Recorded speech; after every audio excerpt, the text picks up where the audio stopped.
Hi everyone, welcome back to the YouTube channel. Usually I don't do videos on Fridays, as you know, but as you can tell, I've been quite ill this week. I cancelled the stream on Monday.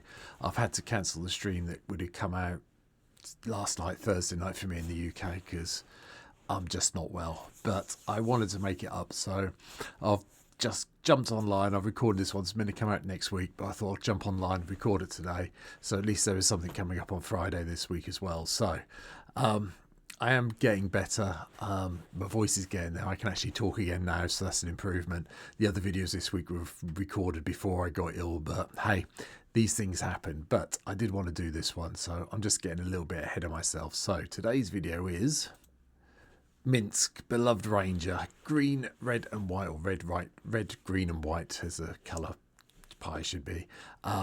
Human Ranger 3/3. When it enters, you get Boo, the legendary 1/1 hamster with trample and haste, and you can pay X to give all target creature you control X power and toughness XX and becomes a giant until the end of turn.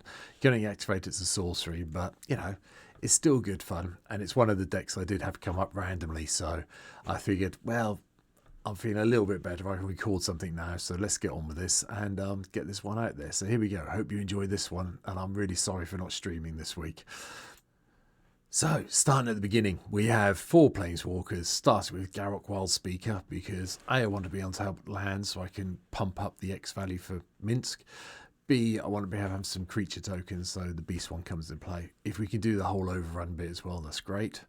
Then we had the Planeswalker version of Minsc and Boo as well. Another way of getting the Boo legendary hamster token creature into play. Just be careful because they are named the same. You can't have 2 of the same out, so one will die, so just bear that in mind. The +1's nice, putting 3 +1/+1 counters on one target creature with trample or haste. That's really nice. And then we can sacrifice a creature if we need to deal X damage to any target. And if it was Boo that you sacrificed, you get to draw that many cards. So yeah, all good fun. Elspeth Stormslayer's in just to help out with the token reduction. You'll see why as we go through the deck. Same with Freyalise, Landwild's Fury, just so we can get the Elf Druid tokens on the go. They're destroying the artifact enchantments a bonus. The -6 is probably not going to be around long enough or get high enough loyalty counters on Freyalise to have that happen. Creature-wise, well, we've got 34 creatures in the deck. A lot of them are ramped to start with. So we've got Arbor Elf, Pilgrim, Bird's Paradise, Delight Halfling, Elvish Mystic, both versions of Final and Limewire Elves. And then Archivist of Ogma. I can't remember how you say it now. My brain's not working.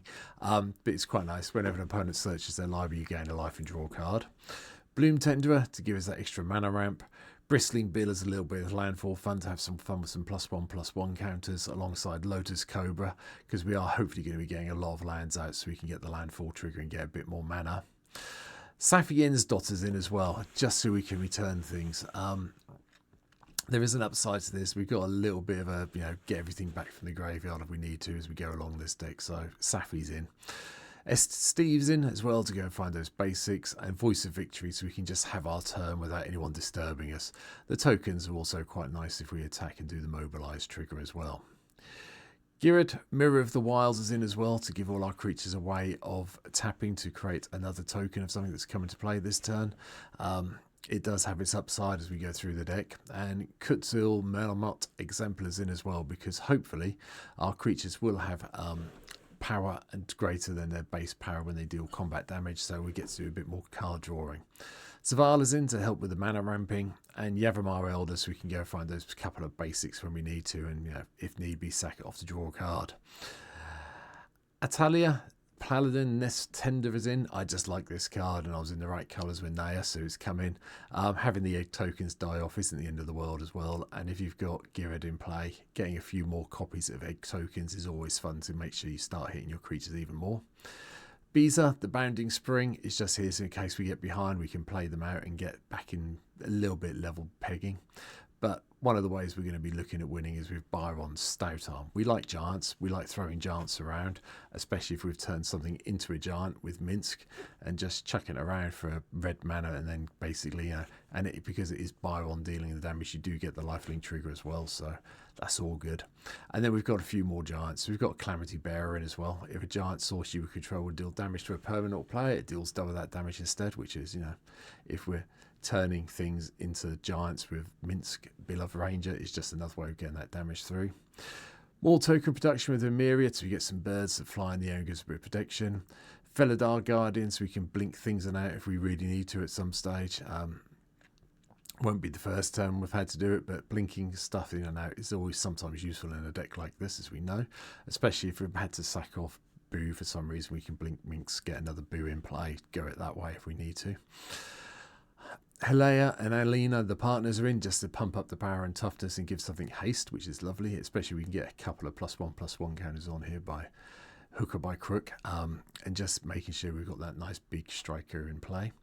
Karmic Guide, again, bringing stuff back from our graveyard. Paying the echo cost isn't the end of the world with this deck, and having a 5 mana 2/2 is a little bit expensive, but the flying protection from black, and they're actually returning the creature card from your graveyard. There is a nice trick you can do where you can target this with Safi in response to the echo trigger going on the stack. Put that on the stack, target this with Safi, Safi dies.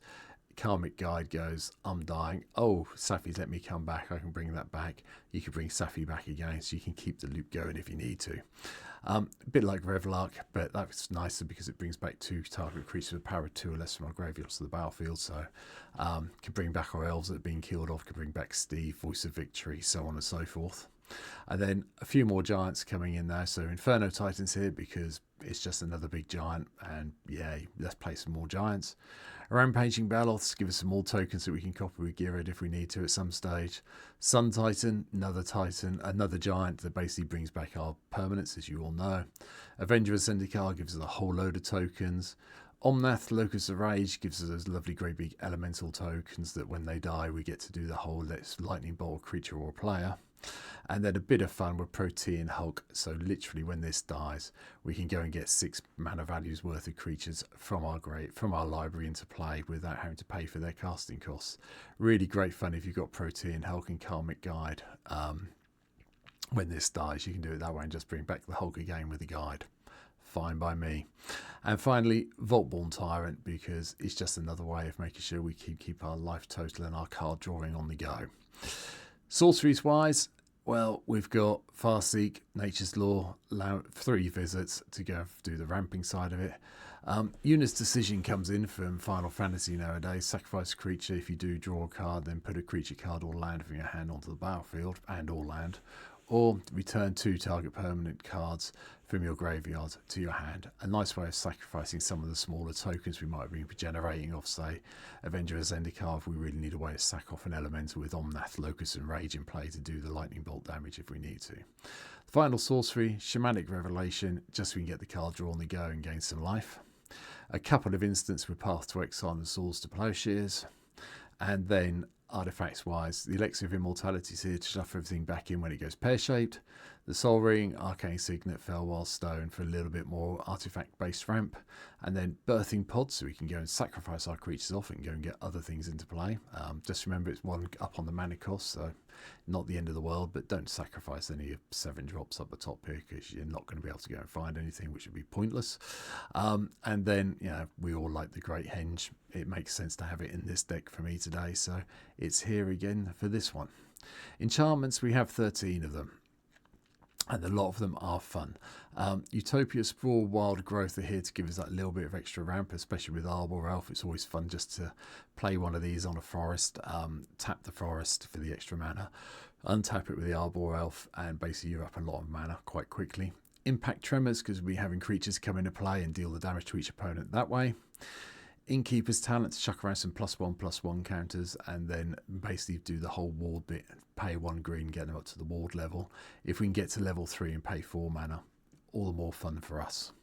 Ranger class gives us a wolf, and whenever we attack we get to put a +1/+1 counter somewhere. And if we get to level 3 again, casting spells from our top of our library is really good fun. Fundidity is in. When creatures go to the graveyard we get to draw a card.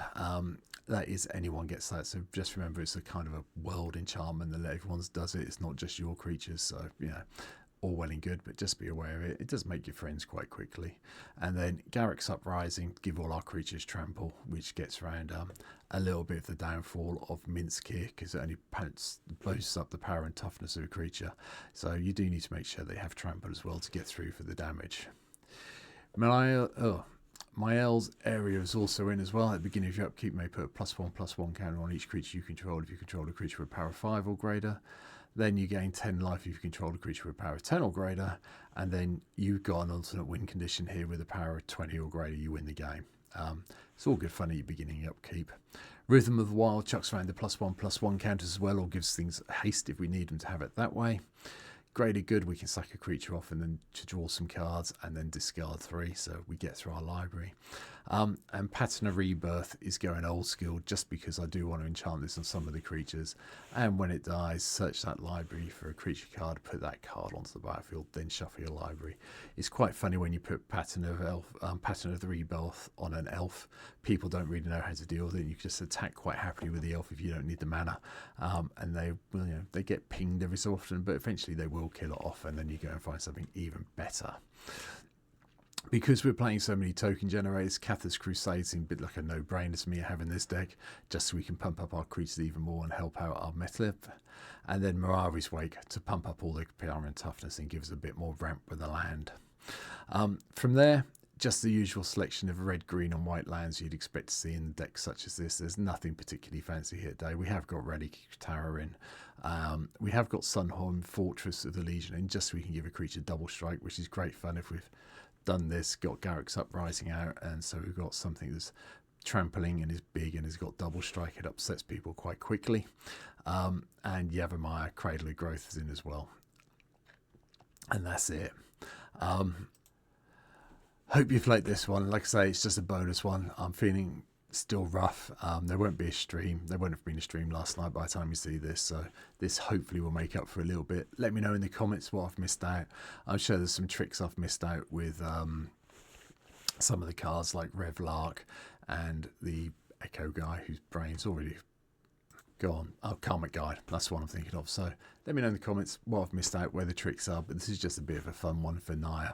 I haven't done a Naya deck for a while, and I realised when I hit the random button, Minsc was one of the ones. Like I say, it's meant to be next week, but hey, we're doing it now, so there you go. I should, all things being equal, be back on Sunday to stream some of the decks I've talked about this week, so come and check out Sunday's stream. And Monday, yeah, we'll see what happens. Hopefully I'll be well enough by the time Saturday gets here to do the recordings I usually do on a Saturday, so you get good videos next week. But thanks for watching, take care, and I'll see you all very soon on the stream, I hope. Subscribe, share, leave a comment, love it all. I'll see you all soon. Take care everyone, see you soon. Bye.